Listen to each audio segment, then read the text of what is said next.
सगळ्यांचं अगदी मनापासून स्वागत आहे. अतिशय महत्त्वाच्या 15 किचन टिप्स पाहूया.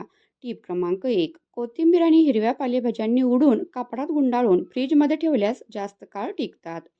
टिप क्रमांक 2. वांगी कापल्यानंतर 1 चमचा दूध पाण्यात मिसळून त्यामध्ये उकळून घ्या. त्यामुळे वांग्यामधला काळेपणा दूर होईल. टिप क्रमांक 3.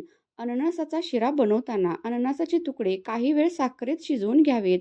त्यामुळे अननसाचा शिरा छान चवदार बनतो. टिप क्रमांक 4.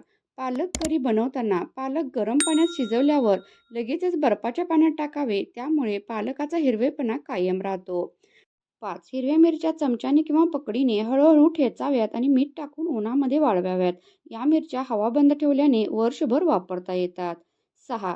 चिकन शिजवताना त्यात पाणी असेल तर ते जास्त गॅसवर शिजू द्या. पाणी सुकल्यानंतरच चिकन मंद आचेवर शिजवा. टिप क्रमांक 7. पिठले करताना पिठल्यात पाण्याऐवजी 1 वाटी ताक व 2 वाट्या पाणी घेऊन पीठ लावून पिठले केले तर छान लागते. मात्र या पिठल्यात आमसूल घालू नका. टिप क्रमांक 8. लोणी काढण्यापूर्वी ताकामध्ये 2 ते 4 थेंब लिंबाचा रस घालावा. त्यानंतर ताक घुसळल्यास लोणी लगेचच निघते. 9. समोसे बनवण्यासाठी पीठ मळताना चपाती बनवण्यासाठी वापरतो त्यापेक्षा कमी पाणी वापरावे. टिप क्रमांक 10.